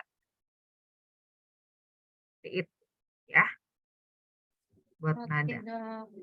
Nah, tadi Bella ini ya, raise hand. Coba Bella, silakan bertanya. Halo, selamat sore dokter. Apakah suara saya terdengar? Sore Bella, terdengar? Terdengar ya. Halo Terdengar. dokter, perkenalkan nama saya Bella. Saya penyintas BPD dan bipolar. Ada nih pertanyaan buat dokter Vivi. Kode pertanyaan saya, kira-kira apakah dokter pernah nih nemu pasien dan apa sih tanggapan dokter terhadap pasien penyintas BPD dan komorbid? Cuma struggle-nya tuh nggak hanya penyakit doang, tapi di lingkungan yang tidak sehat, di lingkungan keluarga. Sehingga pasien tersebut rasanya ingin banget kabur dari masalah itu, atau kabur sebentar kan, misalnya mau nginep, tapi tidak ada tempat buat nginep nih. Mau cari teman, temannya nggak ada, atau nggak ada yang bisa jadi tempat nginep gitu, yang membuat pasien tersebut jadi terpuruk dan muncul suicidal, tapi nggak bisa suicide juga, ingin bangsal, tapi sayang pasien itu tuh penyakitnya nggak sampai parah sampai self harm enggak, tapi dirinya tuh, tapi kalau suicidalnya muncul parah, tapi ya mau loncat nggak bisa, mau bangsal nggak bisa kan gitu. Gimana sih tanggapan dokter ketika pasien itu nggak nemu nih tempat yang aman gitu, mau butuh tempat aman sebentar aja nggak ada, seperti penginapan kan nggak ada gitu, karena pada nggak bisa bantu, entah dari teman atau keluarga lain seperti sepupu gitu. Apa sih tanggapan dokter? Terima kasih. Thank you Bella, pertanyaan sangat bagus ya. Karena memang ternyata banyak yang mengalami seperti ini nih. Kalau saya pribadi, saya punya beberapa pengalaman dengan pasien yang juga mengalami bipolar dan BPD. Memang ada dua-duanya. Ya. Dan memang kondisi-kondisi krisis, seperti yang tadi Bella gambarkan, saat itu kok kayaknya aku pengen kabur aja nih gitu. Si orang tersebut pengen kabur, pengen pergi gitu ya. Mungkin keluar dari masalah itu, pengen sesaat aja deh jangan ada dalam situasi ini gitu. Tapi bingung mau ada pikiran-pikiran mungkin mengakhiri hidup, tapi juga ada ketakutan, ada pikiran yang bingung tentang hal tersebut. Apakah harus ke rumah sakit kah, harus dirawat kah, atau kemana nih, mau nginep kemana gitu ya. Jadi memang itu kondisi krisis kita sebutnya ya, kondisi krisis. Ketika dorongan-dorongan untuk melukai diri atau suicidal tinggi sebetulnya itu bisa juga untuk ke rumah sakit ya, untuk dirawat. Walaupun memang ya ada kondisi tertentu yang jadi kriteria rawat, ada yang tidak. Tapi itu salah satu alternatif ya, ketika ada kondisi yang memang di rumah atau di tempat berada itu nggak nyaman nih, aku harus segera keluar dari sini. Jadi pilihannya paling ekstrimnya ya, pilihan ekstrimnya ke rumah sakit, ke IGD rumah sakit nih gitu. Pokoknya yang penting aku ketemu aja sama profesional, terserah dokter IGD-nya ngerti apa enggak, pokoknya yang penting aku misalnya ke rumah sakit dulu. Misalnya seperti itu, ada dorongan-dorongan yang intens untuk melukai diri atau mengakhiri hidup. Atau kalau memang ada teman atau ada orang yang bisa dijadikan tempat gitu ya, tempat untuk kabur, untuk numpang, itu bisa dilakukan. Kalau nggak ada, mungkin kayaknya butuh ngedistract dulu untuk bicara sama seseorang. Gitu. Kalau nggak ada juga gimana? Cari hal untuk mendistraksi pikiran. Karena sebenarnya kondisi krisis itu akan terlewati. Dia bakal reda nih perasaan intens itu, rasa ingin kabur, ingin segera kemana gitu. Ada dorongan melukai diri, ada pikiran-pikiran, aduh lebih baik nggak hidup, itu semua akan lewat sebetulnya. Tapi kan waktu ngalaminnya nggak enak banget. Nah, jadi saat itu tuh memang butuh distraksi, butuh pengalihan.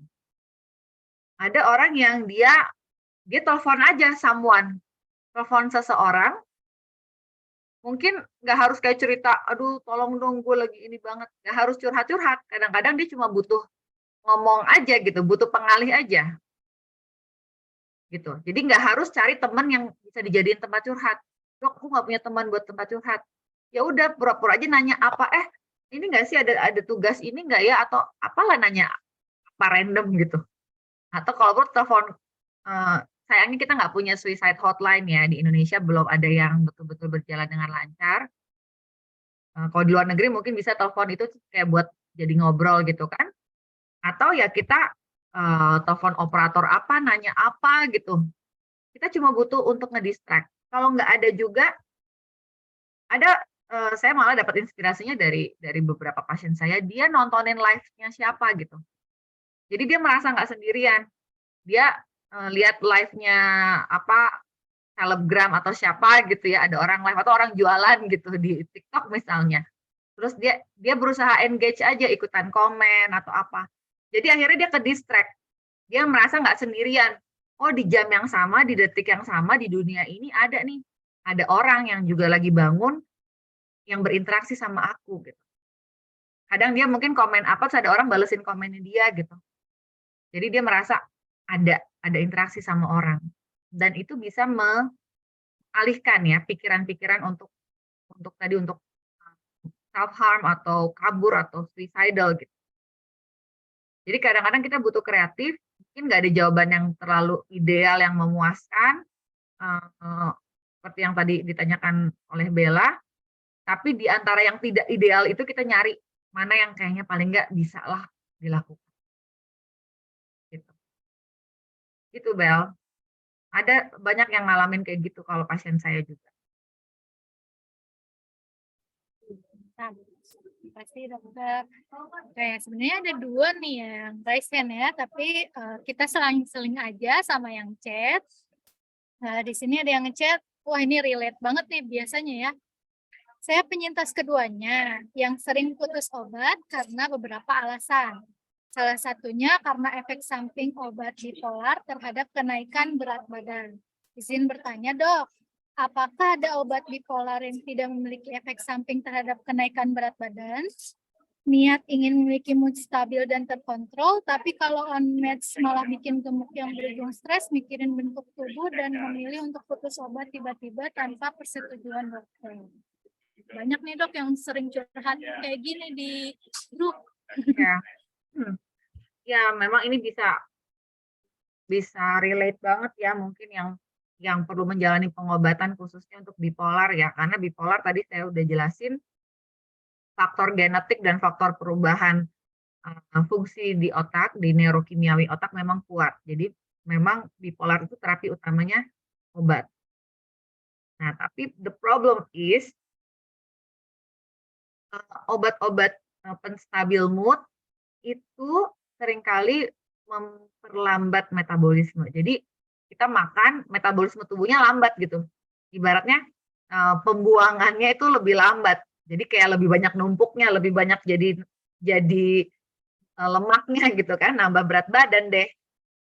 Sehingga memang kita perlu mengimbangi itu dengan pola diet dan aktivitas olahraga. Kalau memang pilihan obatnya nggak ada yang lain. Nah, nanti silakan berdiskusi sebetulnya sama psikiaternya. Ada nggak pilihan obat yang lain? Karena kayak obat antipsikotika itu juga ada beberapa yang memang meningkatkan berat badan. Ada obat-obat yang lebih ringan ya untuk peningkatan berat badan yang nggak terlalu pengaruh itu, misalnya kayak aripiprazol itu nggak terlalu pengaruh ke berat badan. Cuma memang mungkin kalau beli sendiri lebih mahal misalnya. Kita harus cari tahu juga, misalnya pakai BPJS ditanggung di rumah sakit itu di cover nggak gitu ya. Karena memang obat-obat yang lebih mahal mungkin ada perbatasan tanggungan BPJS-nya misalnya begitu. Terus kemudian kalau misalnya udah ngeliat bentuk obat apa segala macam udah males, sebetulnya sekarang ada alternatif yang obat disuntik yang sebulan sekali, misalnya gitu. Itu kan alternatifnya untuk bipolar misalnya. Kalau obat-obat, memang kalau penstabil mood itu banyak yang bikin berat badannya naik, ya. Jadi biasanya kita memang akan sarankan untuk olahraganya harus lebih teratur. Kalau obat-obat antidepresan, obat depresi itu sebenarnya variasi. Ada pasien yang nggak naik berat badannya, it's okay. Ada yang meningkat. Gitu. Kalau antipsikotik juga gitu, beda-beda ya. Cuma memang kalau penstabil mood, masalahnya kan pada bipolar sering dikasihnya penstabil mood. Itu memang metabolisme tubuhnya lebih lambat.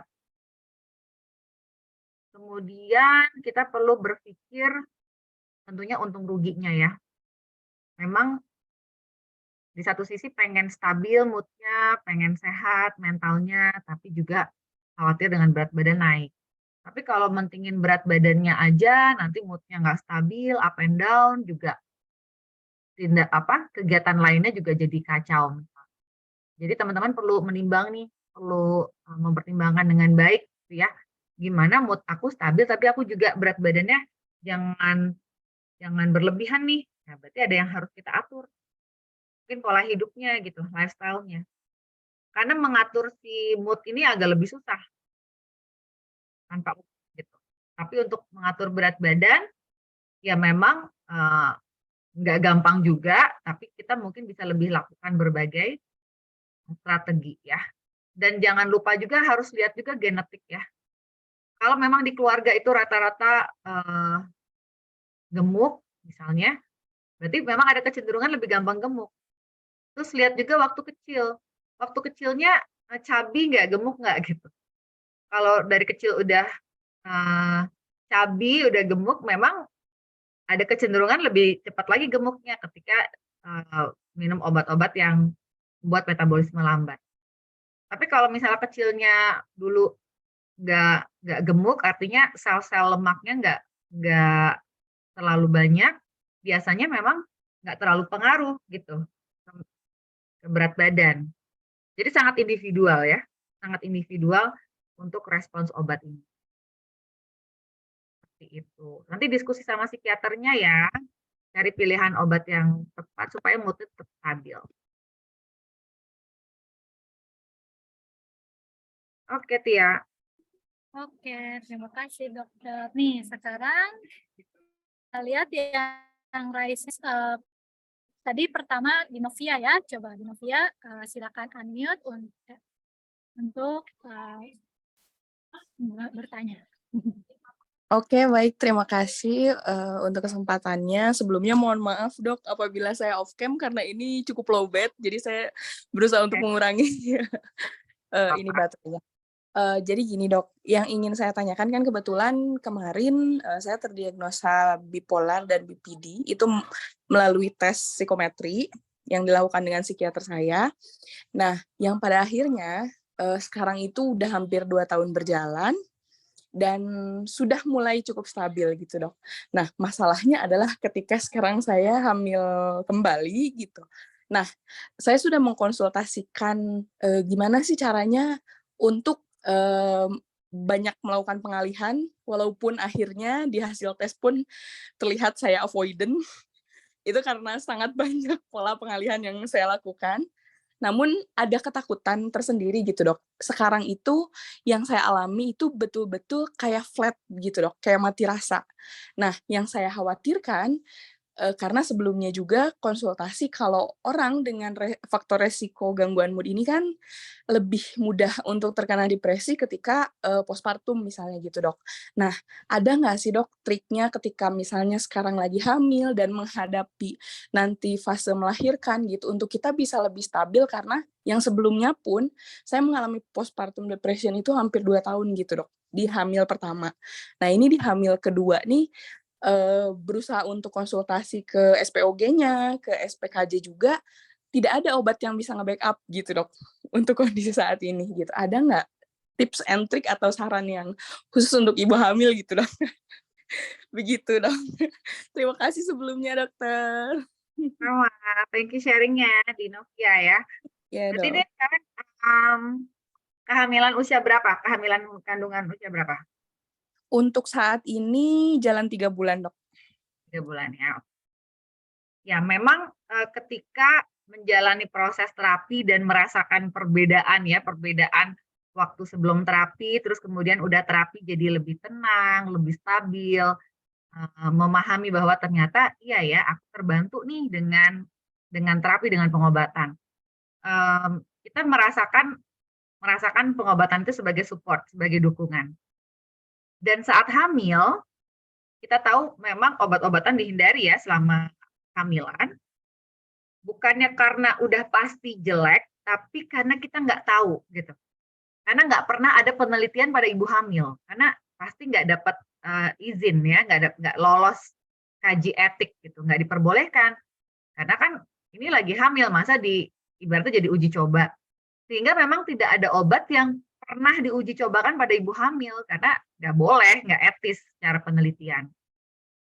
Oleh karena itu kita nggak tahu efek obatnya. Bukan berarti pasti jelek, tapi kita nggak tahu. Nah, itu untuk kita jadikan dasar, keep in mind, kita simpan dalam pikiran kita bahwa obat ini bukan jelek, tapi kita nggak tahu, sehingga kalau nih ya, kalau dalam proses kehamilan saya memerlukan, mungkin dokter masih bisa ngeresepin, tentunya dengan banyak pertimbangan. Dengan berbagai pertimbangan, kalau memang antara risiko sama manfaatnya, lebih besar manfaatnya. Nah, selama masih stabil dan belum ada tanda kutip gawat darurat harus minum obat, Gimana nih caranya biar saya tetap stabil? Yang bisa dilakukan saat ini adalah memang memantau mood-nya. Jadi rutin memantau mood-nya, bikin mood tracker, kemudian orang sekitar minta untuk membantu mengamati perubahan ya, kasih tahu pasangan, kasih tahu orang tua, kasih tahu orang sekitar gitu. Jadi kalau misalnya mulai misalnya nih, kalau sebelumnya gejalanya apa? Marah-marah atau jadi nangis-nangis terus misalnya ya. Bilangin ya kalau aku udah mulai sering kayak gitu, biar aware. Kan kadang-kadang suka nggak sadar. Dan biasanya kalau saya pribadi ya, ketika saya memiliki pasien yang hamil, jadi harus stop obat, saya akan minta psikoterapinya rutin, lebih sering. Jadi kita nggak mati gaya, nggak ada obat bukan berarti kita nggak bisa terapi. Bahkan dulu ada pasien saya yang seminggu sekali psikoterapi selama kehamilan, supaya dia juga tenang, gitu, supaya tenang karena sering ketemu sama psikolognya atau psikiaternya. Jadi untuk memantau, aku masih aman kan dok? Aku oke kan, walaupun nggak minum obat gitu. Dan itu akan sangat ngebantu, gitu ya. Jadi itu bisa dilakukan, mungkin psikoterapinya lebih sering, lebih rutin, terus kemudian punya orang-orang terdekat untuk dijadikan teman bicara, teman sharing, untuk dijadikan pengawas juga gitu ya, mereka juga ikut bantu ngawasin kalau ada perubahan. Terus kitanya juga lebih aware, akan ngebantu kalau kita punya mood tracker juga, kita aware dengan apa yang terjadi sama diri sendiri, dengan mood kita, dengan pikiran, perasaan, perilaku kita gitu. Jadi cara-cara seperti itu ya yang memang perlu dilakukan. Nah, ada kondisi di mana sangat sangat berisiko kalau nggak minum obat, akhirnya kita kembali berikan obat. Gitu. Karena waktu itu sudah gejala-gejala depresinya cukup berat, suicidal, bahkan sampai mau menyakiti kandungan gitu ya. Maksudnya mau menyakiti bayi dalam kandungan, kan itu bahaya. Jadi akhirnya kita pakai obat kalau kondisinya udah ekstrim. Tapi selama masih bisa tanpa obat, kita akan coba seperti itu. Itu sih di Novia, mudah-mudahan bisa terjawab ya. Jadi lakukan cara-cara untuk self awareness, minta bantuan orang sekitar untuk bantu monitor, bantu jadi teman sharing, dan kalau memungkinkan sesering mungkin psikoterapinya. Lebih sering ketemu psikolog psikiaternya selama kehamilan lebih baik. Jadi jangan cuma sebulan sekali gitu. Kalau menurut saya sih itu akan sangat membantu. Baik dok, terima kasih banyak untuk jawabannya dan ilmunya. Oke, dok. Pertanyaan selanjutnya. Dok, sebetulnya ODGJ itu bisa nggak ya bekerja, berfungsi, dan bersosialisasi dengan baik? Dan apakah dibenarkan untuk dispesialisasikan di suatu tempat karena disabilitas mental? ODGJ bisa bekerja apa enggak? Bisa. Makanya ODGJ targetnya kan perlu pulih ya. Pulihnya mungkin dengan bantuan proses terapi sehingga dia bisa kembali berfungsi ya. Jadi sangat bisa. Justru saya selalu bilang waktu itu kepada beberapa pasien saya, kalau ingin maksudnya bertahan di pekerjaan yang bagus, orang juga nggak banyak menyoroti, nggak rese gitu ya, orang lain nggak rese karena kita punya gangguan mental, terus orang pada menstigma, pada rese gitu melihat kita. Justru kita harus membuktikan kita stabil. Cara membuktikannya adalah stabillah dengan terapi. Karena kalau kita stabil ya kita sama kayak orang lain pada umumnya. Mereka mau protes apa gitu? Kita kerjanya bagus, kita tetap disiplin, misalnya kita komunikasinya lancar, kerjaan beres. Nggak ada yang bisa protes gitu. Karena semuanya berjalan dengan baik, stabil, dibantu dengan proses terapi. Justru ketika ada beberapa pasien saya yang akhirnya stop obat, terus malah jadi mulai agak kacau perilakunya, jadinya terganggu pekerjaan, akhirnya malah ada yang dipecat, ada yang harus ya disuruh cuti dulu dan sebagainya. Jadi malah keganggu. Jadi biasanya itu kita jadikan motivasi bahkan untuk bisa tetap stabil ya. Apakah diskriminasi kalau ditempatkan di tempat tertentu? Kalau saya sih ngelihatnya bisa plus minus ya. memang ada orang yang nggak bisa di tempat yang stressful, itu harus kita akui. Jadi kita pun perlu menyadari ya keterbatasan diri kita.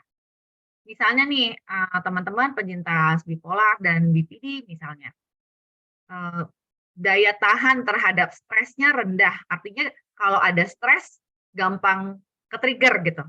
Berarti kerjanya jangan yang terlalu stressful. Memang harus memilih yang tidak terlalu berat. Bukan berarti terus kalau bosnya ngasih kerjaannya yang udah kamu kerjaannya gampang. Marah nggak ya dok ya, diskriminasi nggak nih aku dikasih kerjaannya yang kok nggak seberat temanku. Malah alhamdulillah karena dikasih yang kurang stressful gitu. Jadi kita melihatnya justru memang butuh penyesuaian ya. Saya punya pasien, dia dokter, ada bipolar dan BPD juga, dan dia akhirnya bekerjanya nggak periksa pasien, dia kayak jadi struktural gitu, manajemen di rumah sakit gitu. Karena dia tahu kalau dia kerja di IGD, dia periksa pasien, dia gampang stres. Jadi dia udah menyadari bahwa aku memang dokter, tapi aku kayaknya kalau kerja di IGD harus nolong pasien banyak ini, aduh aku kayaknya stres deh dok. Jadi dia lebih senang kerja manajemen. Ya nggak apa-apa, tetap jadi dokter, dia ngurusin sifatnya manajemen rumah sakit gitu ya. Nggak terlalu stres banget, dia tetap terapi dengan pengobatan, and it's okay gitu, nggak masalah. Kita juga harus bisa milih-milih tempat kerja yang ini ya, tempat kerja yang membuat kita bisa nyaman gitu. Jadi jangan juga terlalu aku bisa semua kerjaan sestres apapun ya, nanti kita capek sendiri. Jadi harus bisa mengukur diri kita gitu kalau menurut saya ya. Jadi ODGJ bisa kerja berfungsi dengan baik, bisa. Gitu. Oke, saya juga kerja kok, alhamdulillah. Alhamdulillah. Jadi, bisa kok. Iya. Bisa kan? Iya. Dan alhamdulillahnya dimaklumi dok kalau lagi down gitu ya. Ya, makanya kita malah alhamdulillah kalau tempat kerja itu bisa menyesuaikan, maksudnya naruh kita di tempat yang bisa memaklumi gitu kalau memang kondisinya lagi nggak oke gitu ya. Oke, masih ada waktu. Pertanyaan selanjutnya dari yang raise hand ya. Hani Deprianti, silakan unmute untuk bertanya. Halo, selamat sore dok. Izin bertanya nih dok, maaf juga off cam ya dok. Jadi saya memiliki BPD dan bipolar, sudah 6 bulan kontrol dan belum ada perubahan dok. Jadi sebenarnya yang mau saya tanyakan itu apakah obat yang diberikan tidak cocok kepada saya atau ada hal lain yang memperburuk, kebetulan saya sering self harm dok. Baik. Oke Hani, thank you ya sharingnya ya. Iya dok. Kalau untuk gejala-gejala yang bisa diatasi oleh obat, biasanya tuh kita melihatnya bahkan kayak di 1-2 bulan awal ya, mestinya sudah ada respons terapi. Respons terapi itu artinya gejalanya ada yang membaik. Kalau belum membaik 1-2 bulan, ada kemungkinan ganti obat. Ganti obat atau dievaluasi ada faktor apa lagi nih yang mungkin yang berpengaruh. Jadi mungkin nanti perlu didiskusikan sama psikiaternya apakah perlu perubahan obat, perlu mencoba obat yang berbeda, atau perlu dosisnya dievaluasi, apakah perlu obat tambahan gitu. Jadi itu yang kita perlu evaluasi ya. Apalagi kalau ada 2 kondisi, tadi seperti saya jelaskan ada bipolar, ada BPD, mungkin memang nggak seperti yang cuma punya 1. Minum obat tertentu, terapi tertentu udah lebih cepat membaik. Ya, jadi memang kita perlu menilai perkembangannya, apakah ini memang sudah pas atau belum. Kalau belum ya berarti kita harus cari strategi lain. Jangan takut ya untuk ganti obat, untuk naik dosis, untuk tambah obat, karena kita harus nemu yang pasnya dulu. Ya seringkali kadang-kadang mungkin dari teman-teman sendiri juga ada keraguan-raguan kalau dokternya mau nambahin dosis atau mau naikin. Jadi jangan deh dok misalnya. Tapi jadinya kayak nanggung gitu. Dikasih obat, ada mungkin perubahan tapi nggak banyak, cuma kayak nanggung belum sampai pol gitu. perubahannya ya. Jadi evaluasi obat. Yang kedua, psikoterapi kayaknya perlu dijalanin. Karena kita tahu kan BPD, kalau BPD-nya kan terapi utamanya bukan obat, psikoterapi. Jadi mungkin yang self-harm, suicidal-nya itu dari dorongannya si BPD, borderline, yang itu nggak bisa hanya diatasi dengan obat. Jadi nanti coba diskusi sama psikiaternya, apakah perlu psikoterapi? Psikoterapinya sama dokter juga kah? Untuk psikolog, jadi untuk dokternya meresepkan obat, konsultasi, tapi untuk psikoterapinya aku juga bareng sama psikolog, gitu. Jadi itu perlu dipertimbangkan dan tetap kita mencoba optimis ya dengan proses terapi, gitu. Ini mungkin memang ada hal-hal yang butuh dimodifikasi ya agar terapinya lebih cepat ada responsnya, ada efeknya. Oh, iya dok. Semangat Hani. Iya dok. Terima kasih dok. Sama-sama. Oke, pertanyaan terakhir. Karena waktunya sudah habis ya, jadi satu pertanyaan aja nih, seru nih. Saya penyintas keduanya. Posisi saya sudah menikah dan punya anak 2. Apakah kondisi saya mempengaruhi anak-anak dan suami? Karena suami dan anak-anak sekarang juga ke psikiatri dengan diagnosa depresi dan anxiety. Jadi seakan-akan menular gitu ya dok. Ya, jadi memang kalau ada satu orang di keluarga yang mengalami gangguan mental, keluarga yang lain sebetulnya ikut terdampak. Oleh karena itu memang perlu dicari siapa yang katakanlah sebetulnya yang sumber utama yang mengalami masalah kesehatan mentalnya siapa. Oh, saya dok sebenarnya, saya yang ada bipolar, saya ada BPD. Oke, berarti dirimu yang harus lebih utama menjalani terapi. Mungkin karena sudah terlanjur akhirnya membuat suami, anak-anak, ada yang depresi, ada yang anxiety, ya berarti suami dan anak-anak juga harus jalanin terapi juga agar mereka membaik. Namun seringkali hanya salah satu aja yang jalanin terapi, misalnya cuma anaknya doang atau suaminya doang, tapi yang utamanya nggak jalanin terapi dengan optimal, ya nanti akan berulang lagi polanya. Ya, jadi ini bukan menular, tapi memang terdampak. Karena pada seseorang mengalami gangguan kepribadian, problem utamanya memang relasi. Masalah utamanya itu pada relationship. Jadi relasi sama pasangan, sama anak, sama orang-orang terdekat. Sehingga memang orang terdekat juga akan mengalami masalah kesehatan mental. Seperti itu. Ya.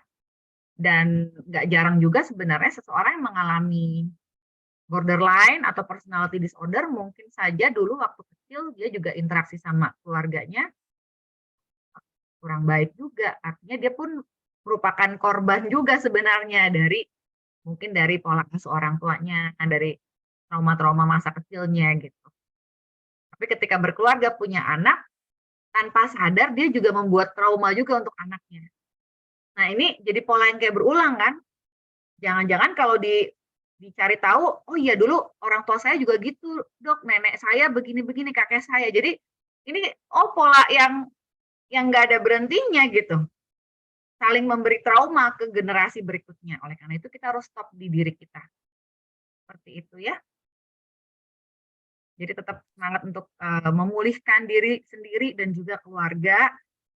Tidak perlu berlama-lama menyesal dan berpikir tentang masa lalu, tapi kita move on dari titik sekarang ke titik ke depan, masa depan, gitu ya.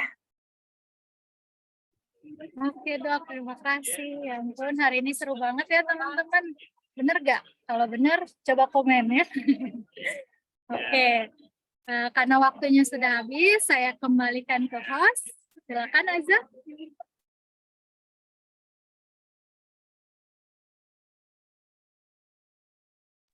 Halo teman-teman, makasih yang udah gabung sampai sejauh ini, sampai akhir, makasih banget. Aku apresiasi banget dan banyak banget yang tanya. Tapi mohon maaf mungkin ada yang belum terjawab, karena memang waktu kita terbatas ya teman-teman ya. Teman-teman semua, karena ini udah sampai sesi di akhir, Saya minta tolong untuk on cam dulu yuk, kita foto sama-sama. Kita dokumentasi. Ayo, kita dokumentasi. Bisa open kamera dulu ya.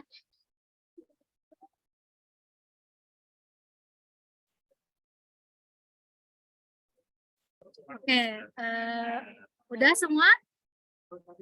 Ya, dia mau on cam lagi, Ya. masih ditunggu nih. Ya, yang on cam. Oke, udah Kalau ya. udah kita hitung nih. Hitung ya. Oke, 1, 2, 2. 3. Oke. Ini ada 2 slide, ini udah slide kedua udah. ya. Slide selanjutnya udah. Oke. Baik. Makasih teman-teman. Untuk slide selanjutnya.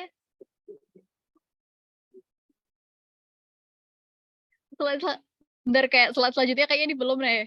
Saya ulang ya untuk slide kedua. 1, 2, 3. Oke, makasih banget teman-teman yang udah mau on cam. Thank you. Makasih udah join sejauh ini. Pokoknya semoga kalian sehat-sehat selalu ya. Makasih. Makasih, Dok. Makasih, Kak.